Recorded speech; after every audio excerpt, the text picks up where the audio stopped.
Hey there, right. So, hopefully, right now, you've actually had a bit of a time. This is the fun bit. You've gone through your music, it's all aligned to the grid. Um, you've put a few cue points in of where you think it's great for songs to come in and great for songs to go out again. You've now got a playlist, a set, of music which is in kind of the right order. You go, oh, that sounds really good together. Like I'd love to follow that track by that track, etc. And now we're going to go into just a few ways to make that transition easier between tracks. So first thing, and this is a personal thing, is that I like to mix. I like to have tracks that are in the same key with each other. And now I know this is a bit of a nerdy thing, and it's not for everyone, especially if you aren't musically inclined. Okay, but one thing that Rekordbox does when it analyzes your tracks is it puts the key in here. Yep, so you can see this column here is the key that particular track is in. Okay, now they'll all be in random tracks. Musicians do make music in various keys, of course, and therefore you are going to have to make sacrifices or make changes in order to have two songs, for example, with lyrics in that actually sound good together. Because if you play two tracks together that aren't in the same key, what you'll get is, and you've done everything else correctly, everything else is good, they theoretically should sound great together, is you'll get something which doesn't sound, it sounds slightly off. Okay, so as an example, I think this is gonna work. Yep. So as an example, these are two drum and bass songs. They're in the same BPM. I've already automatically, I've gone through this and I know that that's a great out point. I know that this is a great in point. Yeah. So I know these two tracks go great together. However, if they don't go in the same key, they are not going to sound good. So let's press play on the first track.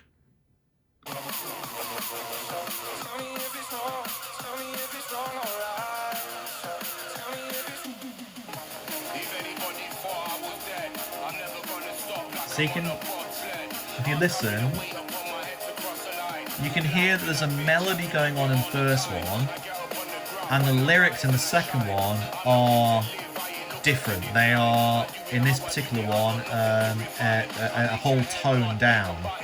Yeah, so one is in F, one is in E flat.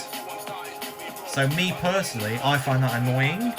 And when you are in the audience, you would notice that, and it wouldn't be as seamless as if you'd matched them in key. So once again, Rekordbox to the rescue. Rekordbox has a way of doing that. Yeah, so just like the beat sync button there, right next to it is key sync. Now you can either just turn that on and hope for the best, or you can just change it. So if I know this track here is in F, then over here I can just change this one to F2. Done. So now if I rewind this to where that was, and I press play,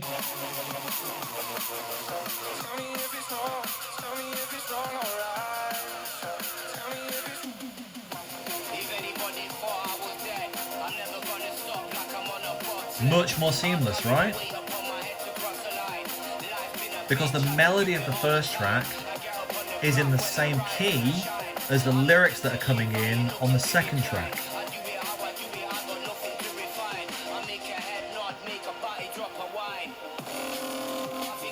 Great. Okay, so that is one thing you might want to consider when you are putting your playlist together. If you are going to be always constrained to using a laptop, you don't have decks, you don't own them, or you have a controller but it hasn't got a screen, so you require a laptop to always be connected, the additional functionality of being able to key sync or change key to craft your set with is a godsend. Me personally, I mix on my CDJ 2000 Nexus 2s. They haven't got that button, so I'm always at a disadvantage playing purely on decks, because these two buttons don't exist. They only exist on the CDJ 3000s, which have only just come out and obviously aren't prolific in nightclubs just yet. But for those people just purely using Rekordbox, off you go. Great. Right. The second bit to mixing, I mean, this will be the first bit for most people, is the mixer, this thing in the middle here, right? And this is how you're essentially going to get out of a track and bring a new track in. So first things to be obviously aware of is volume, okay? So if I press play on here, the volume is here, this green line here. Yeah. So really you want your green line to just be going into the yellow. Yeah, if I move the trim up, which is essentially the volume, yeah, that's where you can change the volume up and down, okay? So you can see, if I've got a track here that's playing, and I line up another track with which is like full-on bass as well, then you'll be seeing that you've essentially now got two tracks playing at full volume, which is obviously double the cost of one track playing at full volume. So if you were to play this track here and then bring this track in at full volume, yeah, you can, I mean, hopefully you can tell just off the video, that's like, it's disruptive. Yeah, it would just come in as like a, Jesus Christ, that's like full on volume. You don't need that, right?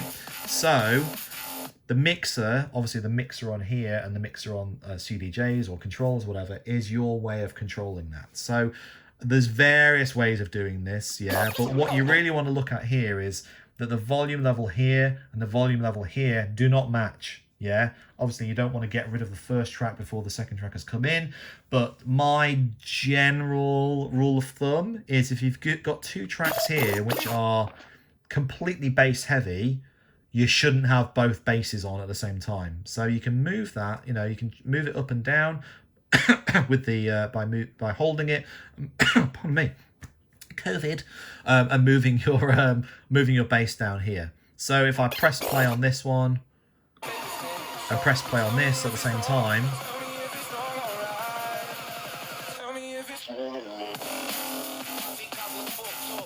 okay, so still loud, but not quite as disruptive, yeah? What you might want to do is, as this track comes in, you might want to swap the bass, yeah? So have the bass on here, you know, pull that down as the track comes in, and instead have the bass on this one at full volume, yeah? So let's kind of mimic that. So I've tried to do this with a mouse. So I'm going to drop the bass here and then press play on the other one. Okay, not bad. Yeah, not bad, but obviously there's better ways of doing that. Obviously on decks, on a controller, it's a lot easier, all that kind of stuff. So the second rule of thumb I have is that even if you don't have the full bass, yeah, you should have the treble and the high at the sorry, not the 3/4, the 2/3 point here. So if you put it in the 2/3 point there, essentially you've got a track over here which is coming in which has no bass whatsoever, and you've got the treble and the mid-range there as at 2/3 volume instead of full volume, and that should sound much better then. So if I try, bring that one in here.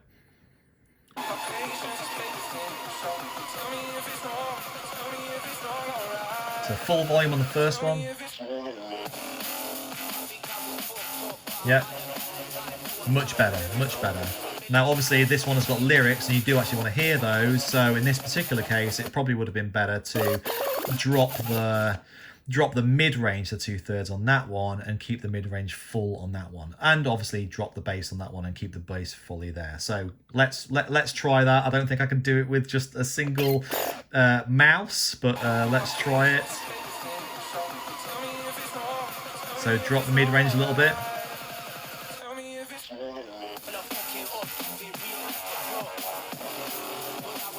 Yeah, fine, you know, hard to tell, hard to do with just a mouse, obviously, but that is much better, yeah? And therefore, you're not going to have two tracks playing full volume, you know, when you bring it in. And then obviously over time, you know, you've got the track 1 going here, track 2 going here. You want to obviously get rid of this first one, so probably just remove the mid-range. That's where most stuff happens, in the mid-range.